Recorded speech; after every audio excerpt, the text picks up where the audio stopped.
विषय विज्ञान व तंत्रज्ञान, इयत्ता 9वीं, घटक उपयुक्त और उपद्रवी सूक्ष्मजीव।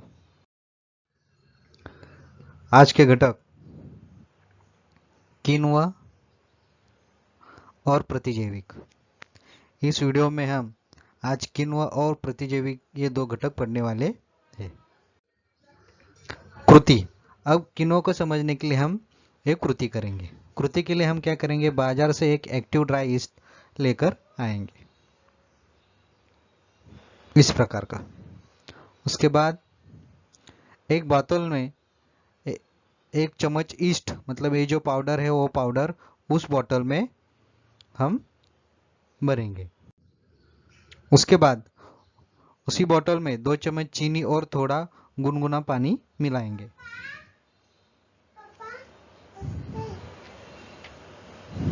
उसके बाद उस बोतल को हम एक रबर लगाएंगे। देखो, जो बोतल है उस बोतल के मुंह पे ऊपर एक रंगहीन पारदर्शक गुब्बारा मतलब बलून है, वो हम क्या करेंगे, कसकर बिठाएंगे।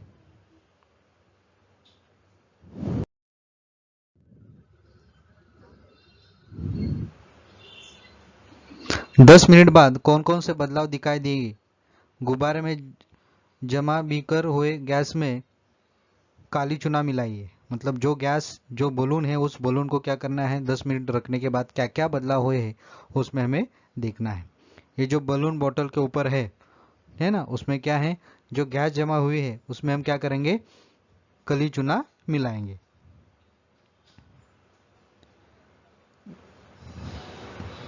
इस चित्र में देखते हैं उसी तरह उस बलून में हम क्या करेंगे, जो कली चूना है क्या करेंगे, मिलाएंगे। यह कली चूना में लेकर मिश्रण, मतलब ये जो मिश्रण है हम क्या करेंगे, फिर लेंगे। अब इस मिश्रण को जब हम लेंगे तो हमें किस में लेना है, एक बीकर में लेना है, ठीक है ना। लेने के बाद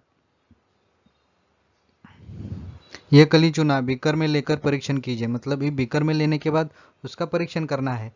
फिर क्या दिखता है, क्या दिखाई देगा, देखिए।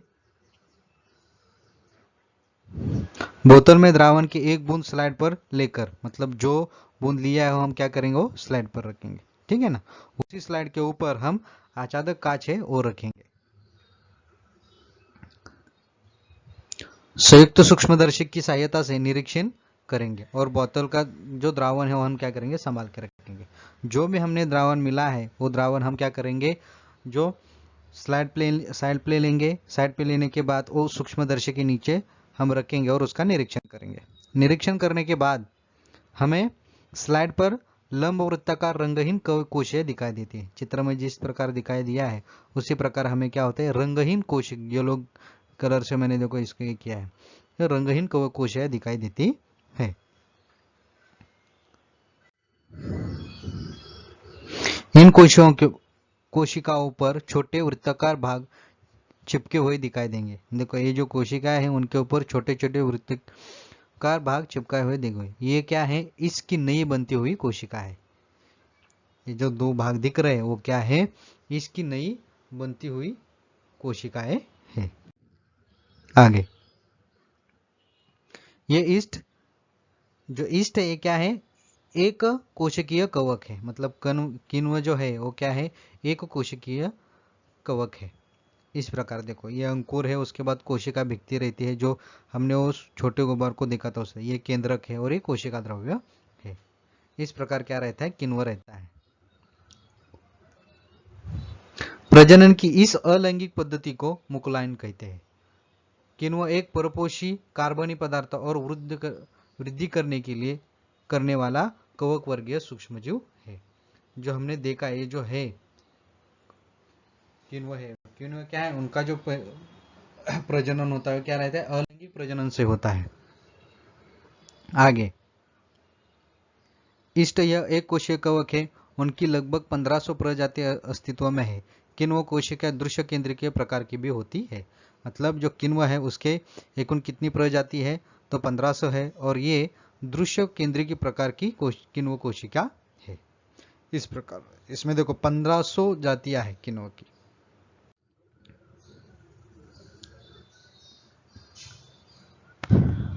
ऊपर दिए गए प्रयोग में हमने जो प्रयोग किया उस प्रयोग में हमने क्या किया कि किण्व किस प्रकार तैयार होता है देखा था। ऊपर दिए गए प्रयोग में चीनी के द्रावक में स्थित कार्बनिक पदार्थों के कारण इष्टक्रिय वृद्धि होती है, मतलब बढ़ते हैं। प्रजनन शीघ्रता से होता है। अब किण्व में कौन सा प्रकार का प्रजनन होता है, तो अलैंगिक होता है। अपना पोषण करते समय किण्व कोशिकाएं विलयन के कार्बोज पदार्थ का रूपांतर किसमें करते हैं, अल्कोहल और कार्बन डाइऑक्साइड गैस में करते हैं। इस प्रक्रिया को हम क्या कहते हैं, किण्वन कहते हैं। देखो किण्वन क्या है, तो किण्वन देखो इसमें क्या होता है, जो कार्बोज पदार्थ रहते हैं उनका रूपांतर अल्कोहल और कार्बन डाइऑक्साइड गैस में करते हैं, उसे हम क्या कहते हैं, किण्वन कहते हैं। ये होगा किण्व कैसे तैयार करते हैं, ये अभी हमने देखा। अब उसके बाद आप सभी ने डबल रोटी या पाव देखा होगा, लेकिन ये पाव कैसे बनता है ये हम देखेंगे। देखो पाव कैसे बनता है एक देखने के लिए हम कुछ कृति करेंगे, जैसे कि गेहूं का आटा, नमक, ईस्ट का विलयन एक बड़े छोटे बर्तन में हम मिश्रित करेंगे। मतलब डबल रोटी या ब्रेड बनाने के लिए क्या क्या जो भी साहित्य लगने वाला है हम ले लेंगे। इस चित्र में आपको दिखाई देगा। देखो दूध लिया है, उसके बाद आटा लिया है, उसके बाद देखो दूध, मीट, शक्कर, ईस्ट, ये जो भी लगने वाली चीजें हमने यहाँ ले लिया। अब लेने के बाद उनको क्या करना है, जो बड़ा बर्तन है इसमें दूध डालना है और उसके बाद उसमें शक्कर और ईस्ट की जो पाउडर है वो लेना है और उसको मिक्स करना है, ठीक है ना। उसमें फिर गेहूं का आटा और उसके बाद नमक ये मिक्स करके उसमें डालना है। कुछ देर बाद उसमें कुछ समय तो उसको रखना है। उसके बाद बड़े चमचे से खाद्य तेल, अब यह गूंदा हुआ आटा, मतलब जो आटा तैयार हुआ है मिश्रण किया हुआ, उस आटे को क्या करना है, हल्का सा तेल लगा हुआ बर्तन में रखो। मतलब क्या करना है, बर्तन में जो आटा तैयार हुआ है उसको रखना है और उसको तेल लगाना है। 2-3 घंटों तक ये आटा फूल जाएगा। इसके लिए हम क्या करेंगे, इस आटे को आटे के ऊपर बर्तन में रखेंगे और उसके ऊपर एक कपड़ा रखेंगे, ठीक है ना। इससे 2-3 घंटे तक ढककर रखो या ढककर रखने से 2-3 घंटों से यह आटा फूल जाएगा। जैसे हम उसको ढककर रखते हैं तो यह आटा क्या हो जाता है, फूलता है। जैसे देखो यह आटा है, इसको हमने ढककर रखा था तो ये क्या हो गया, जितना आटा था उससे भी ये क्या हो गया, बड़ा हो गया, मतलब फूल गया। आटे में मिश्रित ईस्ट मतलब किण्व के कारण आटे में कार्बन डाइऑक्साइड गैस उत्पन्न होती है। अब वो क्यों, मतलब जो किण्व है, आटे में जो मिश्रित किण्व है, हमने डाला था किण्व की पाउडर, उससे क्या होता है, कार्बन डाइऑक्साइड गैस क्या होता है, उत्पन्न होते हैं। इसी कारण आटा अपने मूल आकार से दुगना फूल जाता है। आटा मूल आकार से दुगना क्यों फूल जाता है, तो उसके जो किण्व है, और किण्व में क्या है, किण्व के कारण जो कार्बन डाइऑक्साइड है उसमें क्या होता है, उत्पन्न होता है और उसी कारण क्या हो जाए, फूल जाता है। कार्बन डाइऑक्साइड गैस के कारण ही आटा छिद्रमय नरम हो जाता है।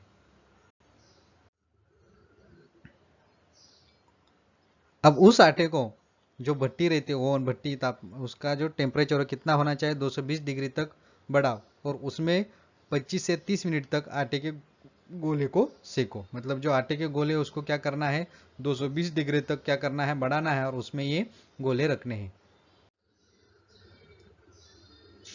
फिर वो गोले फूल जाएंगे। ओवन में से निकालकर लाल भूरे रंग पके हुए आटे के गोले जाली पर ठंडा करो। कुछ समय बाद उसका स्वाद चखो। किण्व प्रक्रिया के समय आटे के गोल से मुक्त होते हैं। इससे बना हुआ पाव ब्रेड नरम और छिद्रमय होता है। मतलब जो हमने क्रिया देखी उसमें क्या है, जो ब्रेड बनाने के लिए हमने गेहूं लिया था, उसके बाद किण्व की पाउडर लिया था, दूध लिया था, मीट लिया था, ये सारे पदार्थ एक साथ मिलने के बाद उसका आटा जो तैयार होता है, उस आटे को हमें ढककर रखना है और कुछ देर बाद क्या होता है, आटा वो फूक जाता है और उसको गोले बना के जो ओवन है उस ओवन में रखना है और उसका टेम्परेचर 220 डिग्री तक रखना है। उसके बाद आपको कुछ समय बाद आपको ब्रेड तैयार हुए या पाव तैयार हुए मिलेंगे। इस प्रकार हम क्या करते हैं, ब्रेड या पाव तैयार करते हैं।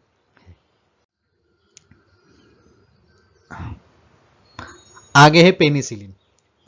पेनिसिलिन पेनिसिलिन नामक कवक से प्राप्त होने वाला प्रतिजैविक का समूह है। ये पेनिसिलिन है। पेनिसिलिन किससे बना है, तो पेनिसिलिन नामक कवक से प्राप्त होने वाले प्रतिजैविकों का क्या है, ये समूह है। ये पेनिसिलिन कवक है। इससे पेनिसिलिन बना है। पेनिसिलिन स्टेफिलोकोकाई, क्लोस्ट्रीडिया, स्ट्रेप्टोकोकाई प्रजातियों के जीवाणु से होने वाले संसर्गों को काबू में लाने के लिए उनका उपयोग किया जाता है। देखो ट्रेप्सिलिया, ठीक है ना, क्लोस्ट्रीडिया, स्ट्रेप्टोकोकाई, इन जीवाणुओं से होने वाले जो संसर्ग है उनको काबू में लाने के लिए पेनिसिलिन का उपयोग किया जाता है। अब कान या चित्र में देखिए, कान, नाक, गला, त्वचा में जीवाणु द्वारा होने वाले संसर्ग तथा निमोनिया, स्कारलेट ज्वर पर उपचार करने के लिए पेनिसिलिन युक्त औषधि का उपयोग किया जाता है। मतलब जीवाणु से होने वाले कान, नाक, गला, जो जीवाणु से कुछ संसर्ग होते हैं उनके लिए हम क्या करते हैं, पेनिसिलिन यूज करते हैं। अब पेनिसिलिन का जो शोध किन्होंने लगाया, तो डॉक्टर अलेक्जेंडर फ्लेमिंग, इन्होंने ये शोध लगाया है। सेंट मेरी अस्पताल के सूक्ष्मजीव शास्त्र के प्राध्यापक अलेक्जेंडर फ्लेमिंग ने उनकी प्रयोगशाला में कांच की पेट्री प्लेट में अलग अलग प्रकार के जीवाणु और फफूंदियां की वृद्धि की थी। इस प्रकार अब इनमें उनको क्या दिखाई दिया कि 3 सितंबर 1928 को फ्लेमिंग जब स्टेफाइलोकोकस जीवाणुओं का निरीक्षण कर रहे थे, तब एक तश्तरी में उन्हें विश्लेषण चीज दिखाई दी। उस तश्तरी में फफूंदियों के धब्बों की वृद्धि हुई थी, परंतु उन धब्बों के आसपास की जगह साफ हो गई थी। इसका सरल अर्थ था कि जीवाणु नष्ट हो गए थे। यह फफूंदा पेनिसिलिन है और इसके स्राव के कारण जीवाणु नष्ट हो गए हैं, ऐसा उनको उस निरीक्षण में दिखाई दिया। ये देखो पेनिसिलिन है, ठीक है ना, फफूंदा, तो ये अगल बगल की जो वजह है क्या है, वहां की जगह साफ इनको दिखाई दी। इस प्रकार अनैच्छिक घटना के कारण विश्व के पहले प्रतिजैविक पेनिसिलिन का जन्म हुआ था और असह्य रोगों को काबू में लाने के लिए प्रयासों की नींव रची गई है। हमारी जान बचाने के लिए प्रतिजैविक को खोजने वाले वैज्ञानिक अलेक्जेंडर फ्लेमिंग को हम हमेशा ही ऋणी रहेंगे। तो इस वीडियो में हमने किनवा कैसे तैयार होता है, उसके बाद ब्रेड या पाव तैयार कैसा होता है, और उसके बाद पेनिसिलिन जो अलग अलग जो रोग है उनके ऊपर उसका कैसा उपयोग किया जाता है, ये हमने सीखा है।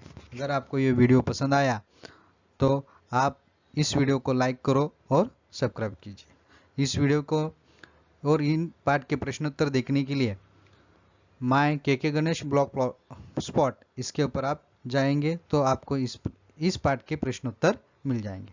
धन्यवाद।